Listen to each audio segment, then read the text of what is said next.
in connection with that, or as a continuation to that, I would also like to take up email writing today because, like discussed in the last class, not discussed as such, but just I've mentioned it about when I was talking about letter writing, that email writing, it's in many aspects very similar to how you do a letter, right?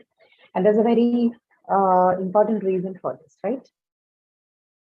Yes, ma'am. Email, as the name suggests, you know that. Oh, Shika. Were you asking something? Because I did not hear you. No, ma'am. Okay. So my voice is reaching you, right? Am I audible or is it breaking? It is audible. It is audible. Okay. Yeah. So in lot many aspects, the email is in sorts of successor to your letter writing, which doesn't mean that we have stopped writing letters altogether. There are still places where you require, but a lot of the spaces which a lot of the domains which use letter writing has now been shifted over, or has now taken up email as its major part of communication, or a major medium of communication, right? Reasons very simple, because one is an electronically conveyed message, so it is quicker, it's faster, it's way more efficient in its fulfillment of the purpose than say a letter. A letter definitely it has time, space constraints, which so there are only practical reasons to quote for why certain spaces have been replaced with the use of emails over letters. Okay, say it's a matter of convenience for a lot of such spaces. However, the conventions used for both of them haven't, seen much of a change. There are very limited areas of difference between the letter and the email. Both of them, in spirit, are written for the same kind of purpose. So, like starting from the purpose to the audience, to the language that you use, everything, you see a good collusion between these two. There's a good number of similarities between both of them. And we will look at what those differences are. But before we begin looking at emails as such, you will see, I just wanted to let you know that there are going to be too many overlaps in what you have heard in letters and what you're going to see with respect to emails too. Okay, so let's look at them, and if there are more, then we can discuss it when we talk about this, right? Okay, so I hope the screen is now visible to you. I get a message that it is being shared. I hope you can see it as well. Now, okay, very, very quickly, a few things about email writing. Quickest form of formal communications, right? We discussed this point already, why, I mean, the self-explanatory, why it is good and all that. Nature, yeah, the tone of formality used for email, it could be actually anything, right? It doesn't mean that only formal and semi-formal emails can be written. These days people even use, these days maybe a little less, but in the beginning, when there were no other messengers available. Today you have WhatsApp or Signal or several other messengers, several other apps that enables you to pass on formal as well as informal messages. But even today, email is considered to be the medium that is preferred to convey a message, especially if it is a formal message, right? For both semi-formal and informal, yes, you can use your messengers. But if it is to convey a formal message to someone, then email is the chosen medium. This definitely has replaced the letter from the previous time, right? From the erstwhile. Initially, letter was the one that people used to prefer whenever they had to, write something that is formal, particularly something that is formal. Informal letters, of course, it always had a presence, but particularly if you had to write something formally, inform something to someone which is formal in nature, then letter was the preferred media, right? That has been replaced by email these days. You don't necessarily have to send a letter these days to convey something formal, but you can switch over to the email to do that. But there are still places where you will use letters. For example, things which are very confidential in nature. We know that, although this is a quickest form and this is a more convenient method of transferring information or conveying something that is formal, we know that this is also, the information is also not safe. No matter how much encryption and all you provide, there's always a method to crack into all of these, right? It is possible because once you have internet, then it is almost impossible to take it down from there, right? So, and privacy most of the time is a myth. Once all of us use a smartphone, anybody who uses a smartphone, you are prone to some levels of, privacy breach. It cannot be completely 100% foolproof.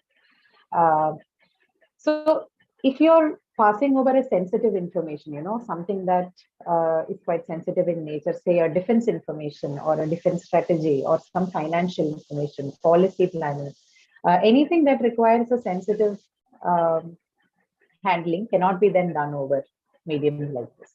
In such areas which demands much privacy, which demands high confidentiality, letters still do the job, right? Say you are processing a visa, or you go to the consulate or your embassy, they still need certain things in over, just having an email exchange. Usually those people don't like to have conversations or have email exchanges with the, applicant. They prefer to do everything by paperwork, right? So there are still areas which would prefer you to use letters or use documents over simply using an email, or simply, depend on an exchange of emails between the authority and yourself, right? In that sense, letter has not lost its significance. It's still very much required and has good significant usage in our times. But some of the things, have been taken over by email. Some of the things, purely for the sake of convenience, has been taken over into the emails domain. And emails can be written in what in all formats, right? Formal, semi-formal, and informal ones. Okay, informal ones not maybe so much because of the newer technologies that we have, like the messages, right? So this is the basic. If you ask about differences between these two, I would say it is based on your choice, right? There are places where you will have to use emails, and there are places where you'll have to use letters.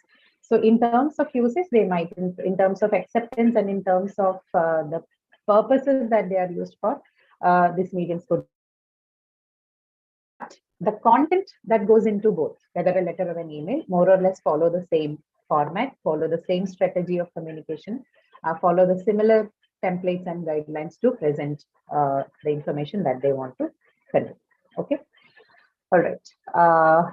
Yeah, one striking feature of the email from the letter, what makes it different is the size of the email, right? It is unlikely that anybody has found an email that is of the length of a letter. It could be, and if you have seen emails like that, then the good email writing practice. Okay, emails have to be always concise, especially if you're writing business emails or formal emails. Then you are expected to write very short, concise, brief emails for the same reason that you practice concise writing in professional writing, which is what there is time and space constraint. People don't have the time to sit and read the long emails that you send. But in other words, longer emails are a put off. People would not be motivated or persuaded to read it if you have an email which is very long to read, right? What is an ideal length? Depends on the purpose you are conveying. For example, if it is just a one-to-one office communication or a one-to-many office communication where you have to get one thing done, say scrutinizing a file or maybe auditing, anything of that sort, then the preferred number of words, or say the length, would be in terms of words. If you're trying to define the length, say not more than 80 words. 60 to 80 words should suffice to present what you want, because formal emails usually they contain only the purpose of the email. You don't have to write everything else in that.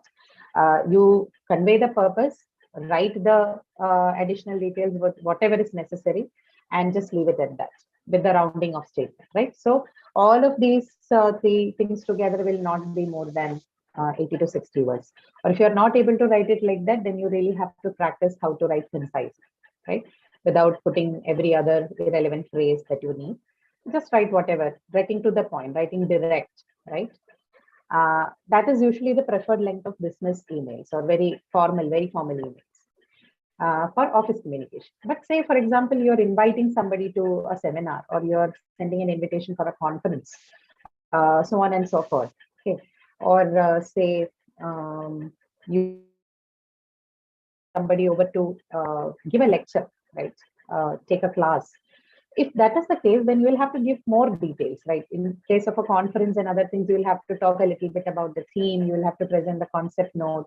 While all of this can be done using an attachment, a brochure attachment with the email, it is always preferred that you give a summary of what they are going to read in the brochures in the mail body itself, right?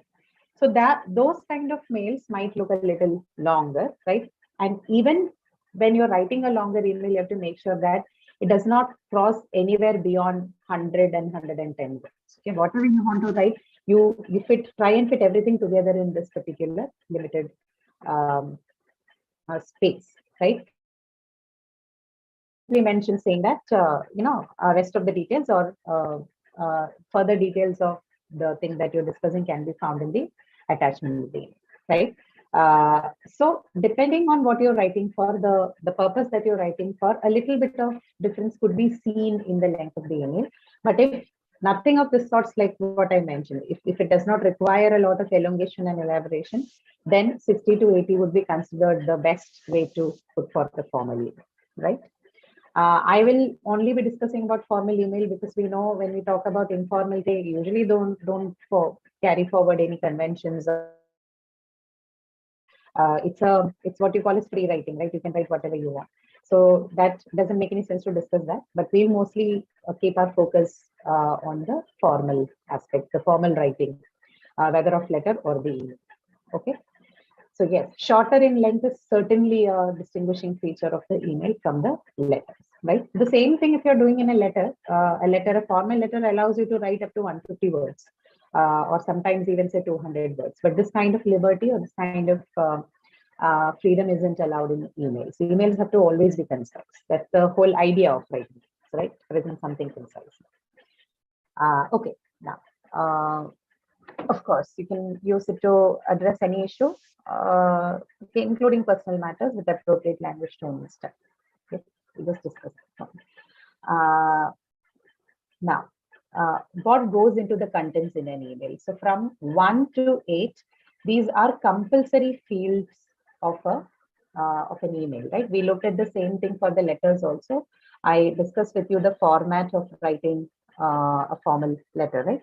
I showed you one format and I told you that, no matter what formal letter you're writing, by which I mean whether a business letter or a semi-official letter or a, letter that takes up a formal purpose, there is a basic format that you use to write formal letter, right? We discussed that structure in the last class. Similarly, even an email has this, and an email's format is completely dependent on also the electronic medium, right? It already comes in with an inbuilt inherent structure. So we don't have to go ahead and provide it a structure. All we have to take care is how we present it in the body part of the email. Rest of the things are anyway already given for you, which includes the recipient's name field and the sender's name field and several other things, right? Even the subject is also a part, inbuilt domain of the email, right? And hence, our purpose of following the format or looking for the contents in an email begins from the subject line, right? Subject line in an email is extremely important. It's often an ignored part. Some people think that this is optional. I can leave it there because you can anyway send an email without writing the subject line also. Because of this thing, a lot of people, they consider that as an unimportant field. But mistake that you can commit if you are writing a formal email, okay, especially in formal emails. If you leave the subject line empty, or if you don't like an effective good subject line, it can cost you a lot in business. It can cost you a lot in any formal purposes that you're taking, right? So from that point of view, the subject line is extremely important. It has to be filled up.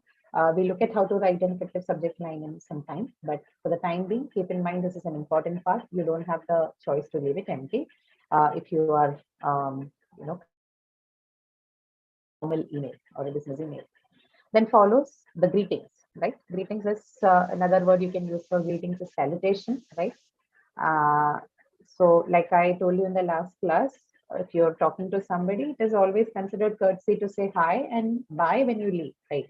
If you do not do that, it is even otherwise, not just in letter or email, even otherwise it's considered a very discourteous thing to do or a very, indecent, impolite way of dealing with people, right? So all of those conventions, they are applicable to writing and in all these mediums, right? So greetings followed by the purpose, followed by the closing remarks. Now, these three things that you see after the greetings: purpose, details, closing remarks. Okay, they are all individual sentences by in themselves. So you first have a purpose statement, then you have a details of the purpose statement, and the third one is the closing remark. Remember, we talked about the round of statements in formal letters, right? Something that you, a sentence that you use to sign off. These three sentences essentially form the body of a formal email, which means every formal email will have at least three sentences. One is certainly, the first one is a purpose statement. Purpose statement is always the first statement in any formal email, okay? Second is the details, whatever relevant details you require to furnish in order to establish the purpose. You provide that, so that forms your second sentence. And the third one is the closing remarks. This is a round of statement, again courteous, in order to save your email from having ended abruptly, right? To avoid that knee jerk, you put in a closing remarks. It's a round of statement, right? These three sentences essentially form the body of the email. Or in other words, you should have at least these three in every formal email that you write. The second sentence, that is the details part, that could be, one or two or three, sometimes depending, like I told you, if you're writing something about, say, a conference invitation or a lecture invitation or something of that sort, or say you are applying to, seek funding from somebody, if that is the nature of the email you're writing, right, then it could be a little, they could say two or three more in such cases. But if it's a normal office communication email, a formal email, then ideally even the details statement is just one statement. That's all. Okay. But basic three sentences: the purpose statement, details, and the closing remarks. This is then followed by the complimentary close, again courtesy, right? This is where you're giving the final bye to the person, right? And complimentary close in the sense that complimentary close is followed by the name of the person, which is part of the signature, which is the seventh point you see here, signature, right? Right after the complimentary close, you see the signature, which includes the name of the person, your designation, the name of your company, and the full address, right? Contact information is optional. Like some people would ask, should I give my contact information? Now, that is completely your choice, right? To provide the contact information, then you can go ahead and do that. But if you're someone who thinks that, contact ID is not important, this email communication is how I would like to continue talking to this client or someone else, then you can skip that part. But your name, designation, and the address of your company is very, very important while you're, writing a formal email, right? So this you can keep in mind. Another question that usually we get is social media handles. Is it okay to place your social media handles along with your formal emails? Depends on what field you work, right? If you're somebody who works in the entertainment industry and you're trying to deal with professionals outside and they would like to look at some of your work, then of course you will have to place your handles there, right?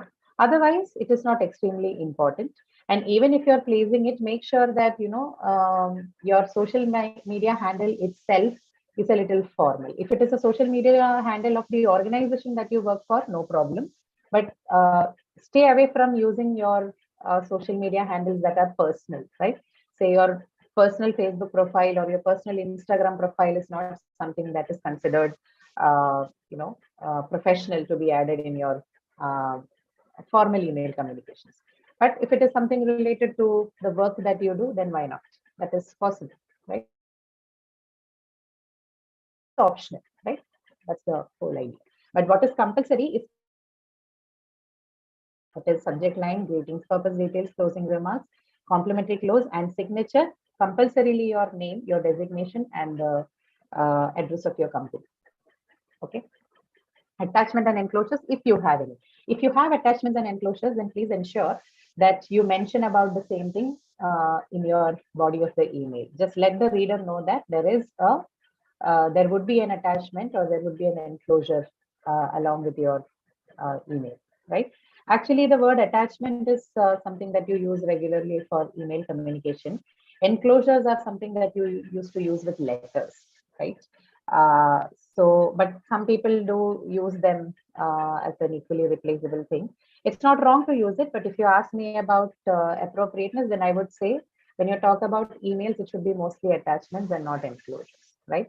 So I have attached so and so with my email, not I have enclosed. Not wrong, but a little more specific and appropriate would be the use of the word attachment. Right. So this is about the contents in an email. Now, a few things about the subject line. Okay, this is important. What should you see in the subject line? There are certain do's and don'ts for the subject line, and the first among that under don'ts is that don't use spam-like subject lines. What are spam-like subject lines? One word, entries, spelling errors, emoticons, using emojis in the field specified for subject line, exclamations, okay, capitalization, what the whole of the subject in capital letters or block letters. So, for example, if I'm to convey my colleagues about a meeting that is to be held in the evening, if I type attention, meeting for communications team at 5 p.m. If I write all of that thing in block letters, capitalized, right, then that is considered a bad way of writing a subject line, because writing anything in semantically has the meaning of being angry or shouting at the person. It's like it is capitalization or block letter is used to convey the person's anger towards someone, right? You might not mean it. You might have used the capital letters or the block letters just to highlight, right? Okay, maybe you thought, okay, if I write it in capital letters, people will consider it more seriously, or this would be abided by everyone. But there's a very wrong message that can be sent to people, because writing in block letters could also mean that you're angry, right? And in formal spaces, whether even if you're angry, okay, even if you have complaints towards people, you're not. It is not recommended of you to use school or express it so explicit, right?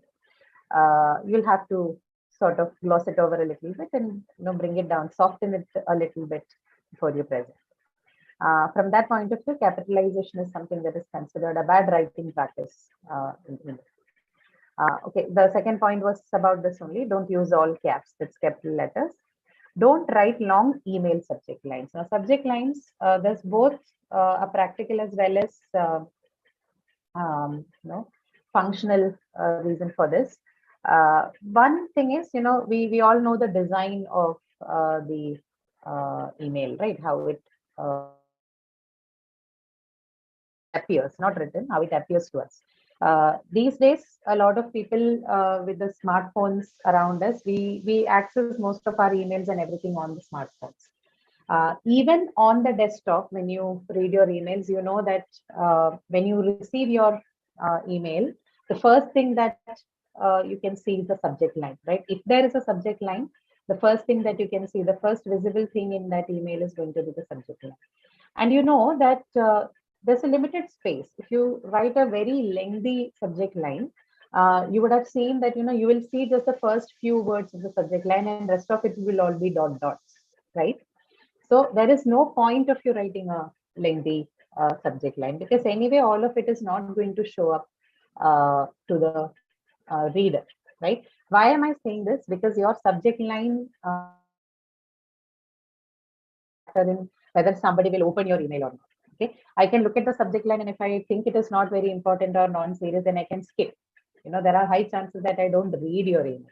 So writing a good subject line can actually improve the chances of somebody opening your mail and actually reading it, right? These are things that we don't think about, but there is something called reader centricity or readability, right?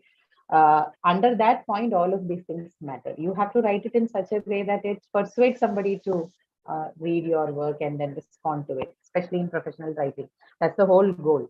So writing very, very lengthy subject lines, first, it will cloud your information, it will not keep your purpose clear. Second, because of the space constraints, the reader may not be able to see the important words, but all the useless word would be the first one that shows up. Using a smartphone, again, because of the reduced size of the screen, again, even lesser would be shown up to the reader. So keeping all these things in mind, both practical as well as functional purposes, it is recommended that you keep your subject line shorter. Okay. In any case, very much like the letter, lengthier than one sentence. Okay. And within that one sentence also, it shouldn't be more than 6 to 7 words. Okay. Write only as much as can be shown up to the reader. Right. That's the purpose of, so that's the idea of the subject line. Okay. Now, what should you do? If you want to write a good subject line, then what are the things that you can do? Look closely at the newspaper headlines. Okay. If you have seen the newspaper headlines, all of you would see that these newspaper headlines, they use phrases, they don't use full sentences, right? They just use fragments. You already know what a fragment is. We discussed it in the same for the same tutorials, right? 1 or 2 weeks before. They usually stick with fragments to convey their information than using a full length sentence, right? The same thing, that same technique can be applied, that journalistic technique can be applied to write your subject line. Okay. Just write the important phrase or information or word that is useful to the reader, which can convey something to the reader instead of writing a big full sentence, right? Your takeaway is that fragments are allowed in subject line. Fragments aren't allowed anywhere else in writing. They're considered ungrammatical and they are not at all acceptable. However, in specific places like this, a subject line of a letter or a subject line of an email, fragments are something that are completely allowed, right? Know your end goals, know why you are writing. You should know the purpose, because that is what would help you write a better subject line. Okay, usually the keywords from your purpose goes into your subject line too. Front and center the most, if you are forced to write a little lengthy subject line, again, by lengthy, I don't mean, 20 words, 15 words. Say you had to write 6 or 7, but then there is no way but to write another 2 words, say till 10. Even if that is the case, then make sure that the most important information is fronted and centered. That means you write it first, right? Don't keep it towards the end, because there are chances that it would go out of the reader's vision because of the space constraints. So even if you're forced to write a lengthy one, then make sure that you front and center the most important information in the email, right? That's the third bit. And then fourth one, personalize. It is not applicable to all kind of formal emails, but again, your purpose would decide. If you're, say, for example, an intern, you're seeking an internship to a company, whose CEO or whose senior manager or somebody has been your alumna, okay, or someone who is associated to that you are part of, and you think that mentioning your acquaintance with them can improve your chances of being hired, or if it ensures you some help of some order, if you're sure of it, then mentioning them, an oblique mentioning of it in the email would help. The subject line could, very, very lightly mention this acquaintance also. So personalization of subject line is possible, but the recommendation is that please use it very sparingly. Unless you're sure, you're extremely sure about the person who you're writing to and your relationship with them, stay away from personalization. But in case it's a reality, if you know the person really well, then you can try and personalize, right? So these are a few do's and don'ts for subject lines. Any questions that you have? This is just, I'm not going to discuss this with you. I just wanted to show this to you. This table is a purpose and a phrase table, which means it just introduces you to a few, basic purposes that usually people write emails for, and a suggested phrase to, right? If you are good enough in writing, you do not have to always stick with this. But if you're a beginner and confused of how to go ahead with emails, then the phrases that you see in the right-hand column would be of some help, right?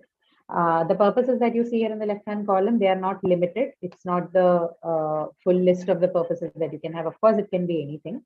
But these are the most commonly used purposes. These are the most commonly seen purposes for which people write emails.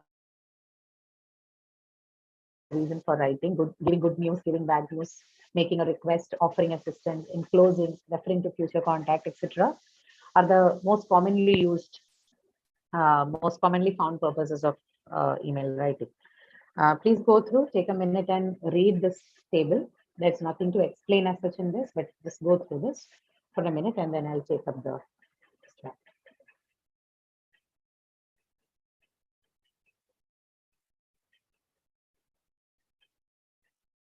Manan, yes, please go ahead.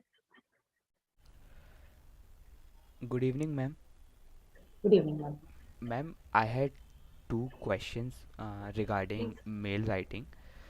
Ma'am, when Okay. we are writing professional mails, and suppose I want to write a cold email to a company for getting an Professor. internship or asking mentorship, uh, I certainly want to get into their good books, or even I just want to get out of the crowd, because most these people who I am writing to might be getting a lot mails. So Right.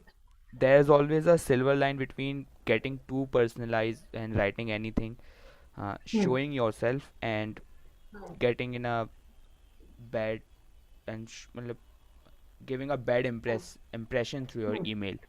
So how Yeah. can I maintain that and being courteous about on writing the email? So see, uh, if you are using the personalization just to tell the person that, I am from so and so place, so you hire me, then it is not work, right? Especially if you're writing to a company or if you're writing to, a professor or anything, right? Professor in the sense if you're seeking to do some work with them and you would like to get in touch with them, then you could say that you are from so and so place, but then the rest of the email should sufficiently explain to the person why you're suitable for this job or for the admission, or why they should hire you for the work that you're applying for. All of that would come through the other part of the email, wherein you openly declare that you have evidences to support the claims that you're making, right? So uh, you showing a personalization within the mail or whatever medium you're using is not a replacement for the requirement that they have. Okay, this is just an additional thing that you when you are extremely sure that this can also be something that can be utilized. Okay, this can also work in your favor, right? That in no way means that you are trying to buy them or you're trying to convince them only on the accord of the personalization detail, that the personal detail that you have given. You definitely have other things in the email, including your job profile or your resume or your SOP or whatever documents you are providing them. So your email should go like that, right? You should be prepared to give it. Or what some people do is they would just send in, if it's a cold email, they just send it and they would give them just the required details, only relevant details in the email, and then they would offer them, they would tell them that, see, if you need details, then I will send you my resume. Instead of bombarding them with all this information in one go, you take this step by step, right? You mention the most relevant in order to catch the attention, right? And then rest of the things you offer them that you can send it to them in case they would like to have a closer look at it, right? So all of this are considered courteous. All of these things are considered good manners, good uh, writing manners, not just good manners as such, good writing manners when you're talking to somebody who you want to have a favor from, right? That is Yeah. how you can do it. Okay. Okay, ma'am. So personalization is not just simply writing, say, I am from this place. So please figure out yourself how I am and, give me the job or give me the admission. You write it only, so which is why I told you, mention this only obliquely. Don't mention this directly that, I'm from this place. It shouldn't look like, you're trying the person to take you just because there is some, wild connection between you somewhere, very distant connection. All of these Ma'am, things you can uh, mention only after you have correctly demonstrated that you have some qualities to be okay. part of the work or the project. Ma'am, Yes, yes. Go ahead. apologies, but your voice is breaking in between while you are speaking. So there Was are it some. breaking all this while? Yes, ma'am. There were certain sentences I wasn't able to hear, and I thought Okay. they didn't reach my system through this medium. Uh, I'm unsure. There's just two of you, so I'm not sure of the Shrutika. Can you also not hear? Is it breaking for you? Ma'am, it was only for one two sentence from my side. Yes, Acha, ma'am. okay. There is a gap. One two sentences get missing Uh, between while you okay. are speaking. But were you able to hear the other things, Yes, or ma'am. is it I just got this the time? gist what you were speaking, so I totally Ah, understood. okay. All right. Okay, ma'am. Yeah, okay. Which is why I told you, like personalization, use it sparingly, very sparingly. Don't do it unless you're extremely sure, because a lot of people will not appreciate it, right? But if you have had a conversation with the person earlier, then it's okay. Cold emails, yes, but keep it as the last thing. Okay, do not begin your email by saying I'm so and so from so and so place. Okay, ma'am. Um, Ma'am, just adjust all these things in writing. okay, Yeah. ma'am. Ma'am, I also wanted to ask. Today, most of the professional communications also happen through social networking sites. True. Professional networking sites such as LinkedIn. Mm. So, should we follow the same processes while we are writing a mail, or there's a different approach to how you There call is a someone different or message approach to someone it. in LinkedIn, right? Such as. LinkedIn does not, most of what you see in LinkedIn, especially if it is formal ones, they have been taken off all these writing practices. But what happens with social media, the moment it becomes, something that is larger in its broadcast and its in terms of networking, it tries to shed off formality. But in my opinion, it's not a good idea to do that. If you are composing emails or if you're writing letters to somebody, it is always better that you follow standard conventions, right? Social media could only be an additional boost. Once you have established a connection elsewhere, you can go ahead and do that. But when you are sending things to the company, you can get connected with each other on LinkedIn or anything. But when you're fulfilling your actual need to go ahead with the job, or applying to that job, or applying to that admissions, then you certainly have to follow this system. Okay. This is more properly applied and more diligently followed in the university admission systems, precisely for this reason, that people get in touch with the professor or somebody on email, and then they don't do the needful for them to verify and scrutinize how your work is or what kind of person you are. So they have come up with a system, a very diligent system, to make sure that they get the most deserving candidate. Jobs also have that in place, but what happens with people is they're so used to the social media language that they forget to apply the conventions that's required in the due process, right? Okay, ma'am. So suggest right from the start, even if you're communicating to this person online, say through LinkedIn or anything, maintain the same process so that you don't get into trouble while you're actually fulfilling the processes required in a company. Okay. The thing is, a lot of things that you send in, letters or your other enclosures, these things are documented. So which means this is for wider access. It's not just for that one department to deal with.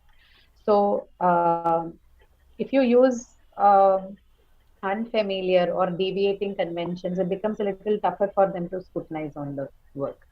For that reason, a lot of them have the system, a universal system to deal with. And writing conventions particularly, for professionals will follow this. Okay. All right. Manan, I think I've answered your question, right? Yes, ma'am. Thank you, ma'am. Okay. All right. All right. I think you've already read the phrases that's there on the screen. Now, I just want to discuss 2 or 3 exercises here with you. And the next class we'll do a detail of how language works in emails and letters. So we'll mostly be doing only exercises for the next class instead of taking any type up new. But for today, let's quickly do this one. The first one is on language appropriateness, style 1. Okay, style and appropriateness of language, the first exercise in that. Look at this. Match the verbs 1 to 10. There's no 1 to 10 numbering here. Right? So we did from book, which is why. But 1 to 10, with the more formal verb from A to J. So that means on the right hand side, you have the formal verbs. For the not so formal, less formal verbs that you see in the left hand side. The first one is already done, right? Talk about. The more formal verb is discuss. Now, can we do it for the other ones?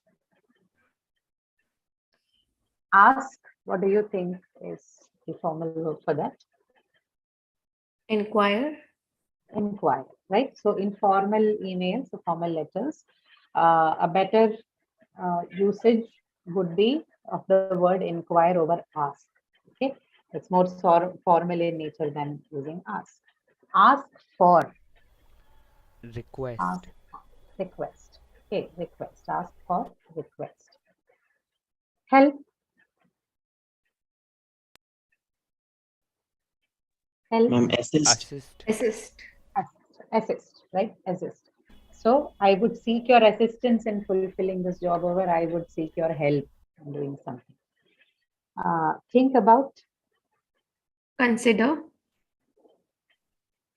Think about is consider. Correct. Yeah. Think about. Consider. Kindly consider this proposal. It's not kindly think about this proposal. Okay. Get. Receive. Receive. Receive. Receive. Say, suppose, working for an online delivery platform to deal with something, some order processing or something. You just say we've received your order, not we got your order. Okay. Buy. Purchase. Purchase. Purchase, right? Buy is purchase. Get together. Contact someone. Get together. Meet. Meet.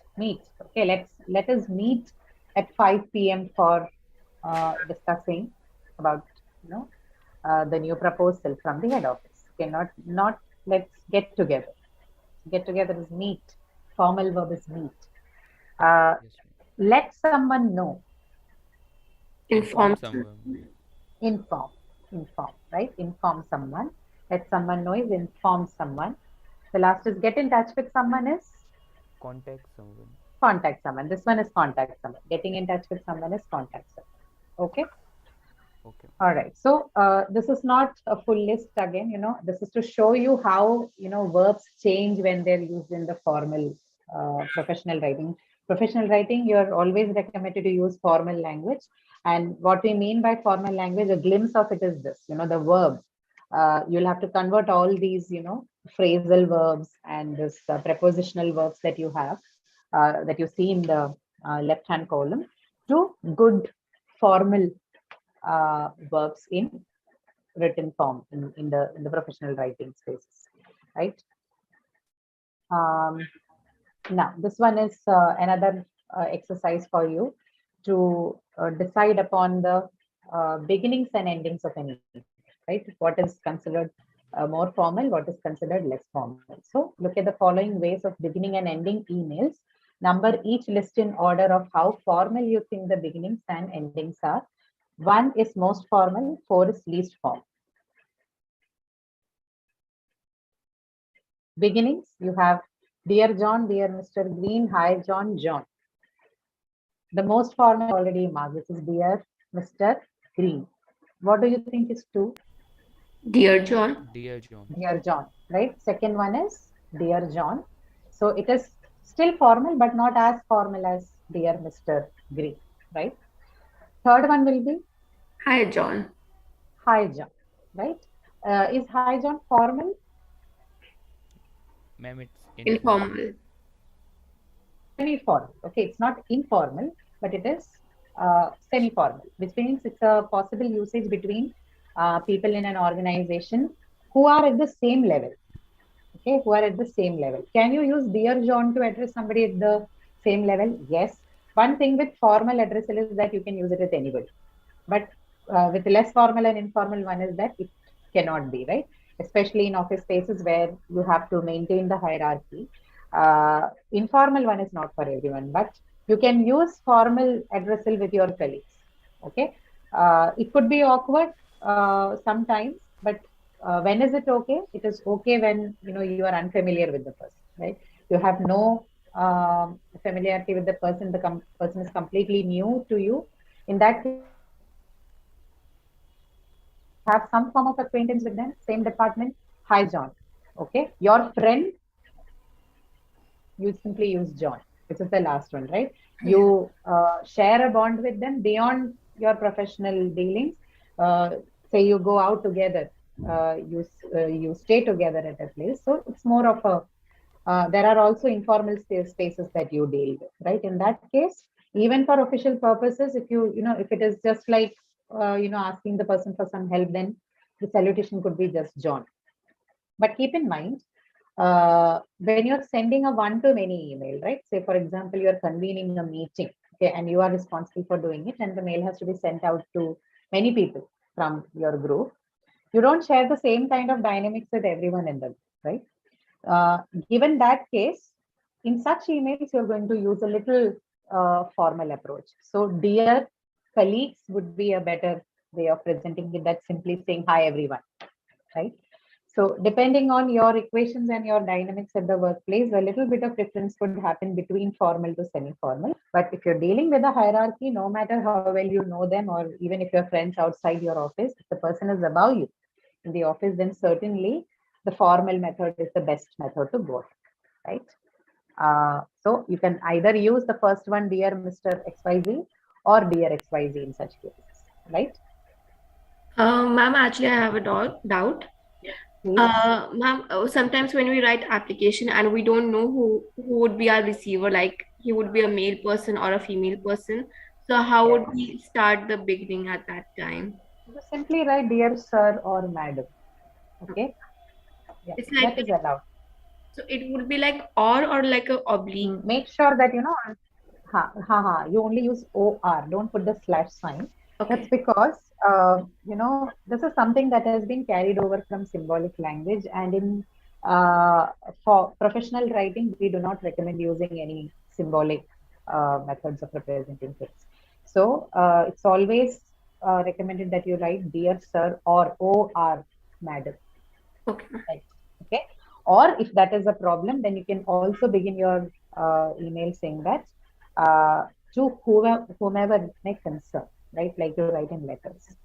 To whomever it may concern, if you are extremely unsure, right? Okay. But otherwise, normally, dear sir or madam works. Yes, madam. Ma'am, in the same situation, if we know we are Ha, writing to some person of a certain designation, can we address ha. that person by that designation? Like what? Dear general manager. Ma'am, if we are writing to an HR or a Ha, talent acquisition manager, so ha, ha. there we can ask um, how we can greet that person through his designation if we not know he's a female or a male. Like how dear HR or dear talent acquisition manager Yes, ma'am. in that sense. Yes, ma'am. No, it is a little awkward to write an email like that, right? So a better way to go ahead would be dear sir or madam. Dear HR, no, I don't think that's a good.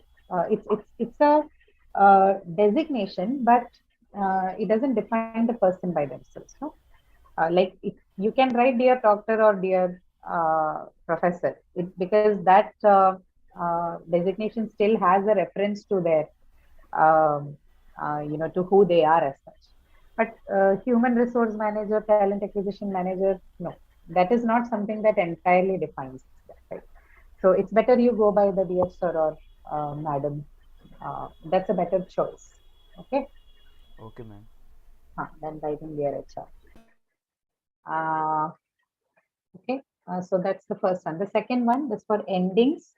You have yours sincerely, kind regards, cheers, bye for now. And the most formal one among this is yours sincerely. What is the second one? Kind regards. Kind regards. Kind regards. Kind regards, right? So less formal, but still can be used with formal ones. Cheers and bye for now. Which one comes first? Cheers. Yeah, okay. They're mostly at the same grade. Okay, cheers or cheers is an informal one actually. Bye for now is still a little bit more formal than the cheers one. Cheers could be extremely informal, but I would say cheers and bye for now. There's not much of a difference between both of them. Uh, but if asked specifically, then cheers is the fourth place. Okay. Ma'am, Okay. that Now this yours sincerely. Yes.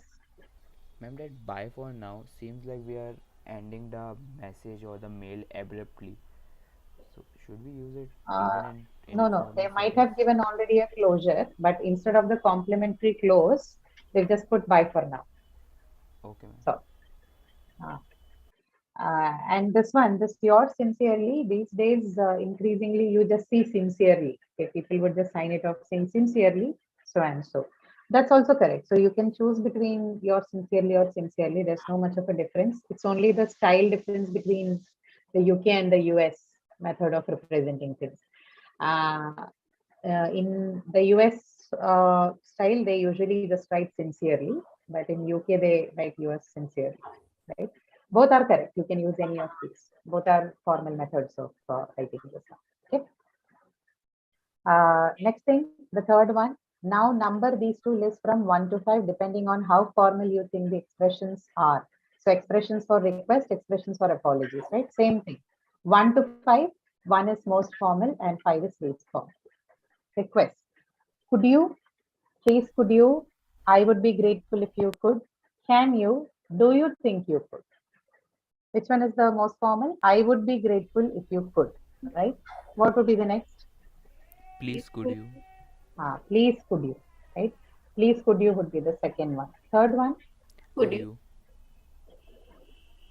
could you? Or is it could you or is it do you think you could?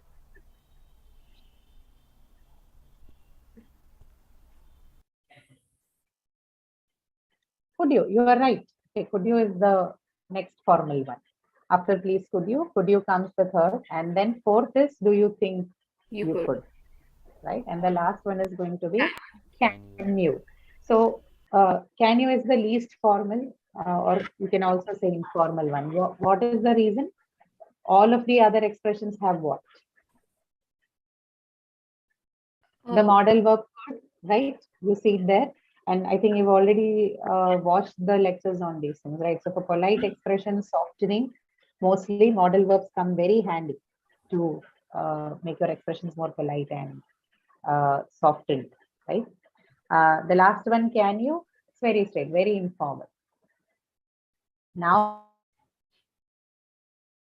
sorry about, I would like to apologize for, sorry about, I would like to offer our apologies for, please accept our most sincere apologies for. So that one is your most formal one.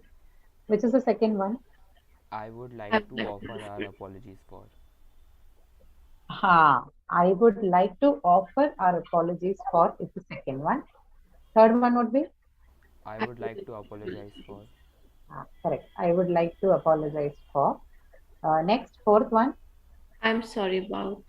I am sorry about, and then Sorry about. sorry about. Okay, so this is the order in which it goes. So, important aspect here, usage of modal verbs, right? Anything you want to make more formal, there's excessive usage of modal verbs.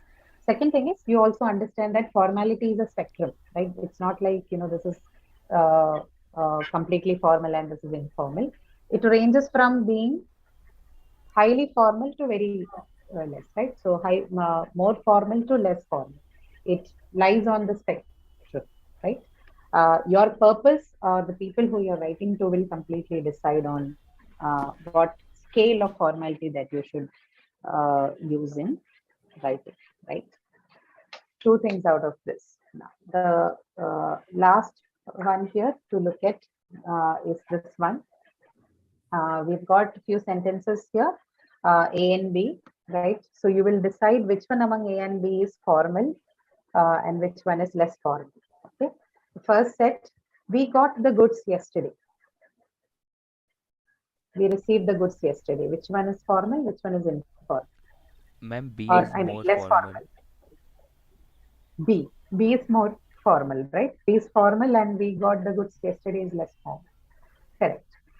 We want to ask about your new product. We would like to inquire about your new product. B, ma'am.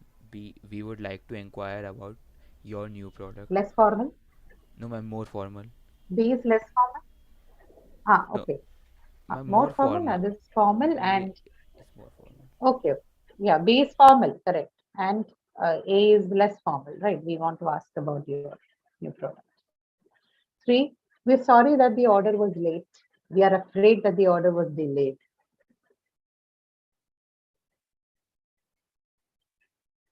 Which B. one is B. B is what? It is Formal. formal, right? Yeah. Could you please confirm the date? Let me know if the date is okay. Ma'am, here could you please confirm the date is more formal? Then let Correct. me know if date is okay. Okay, right? Good. That's correct. Fifth one, if you require any further assistance, and second one is if you need any more help. A is formal. Yeah. A is formal, the counterpart B is less formal, right? The last one here, I can't wait to see you. I look forward to see. B is formal.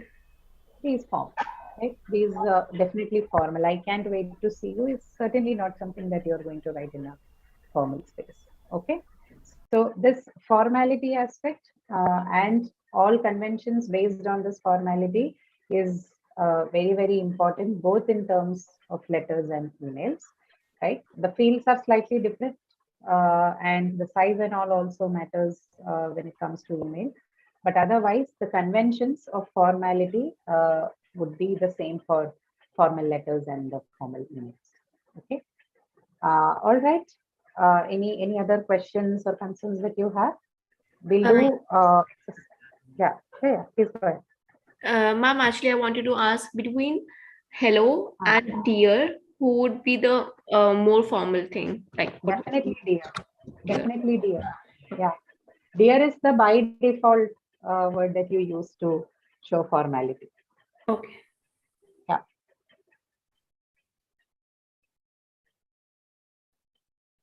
Any other questions?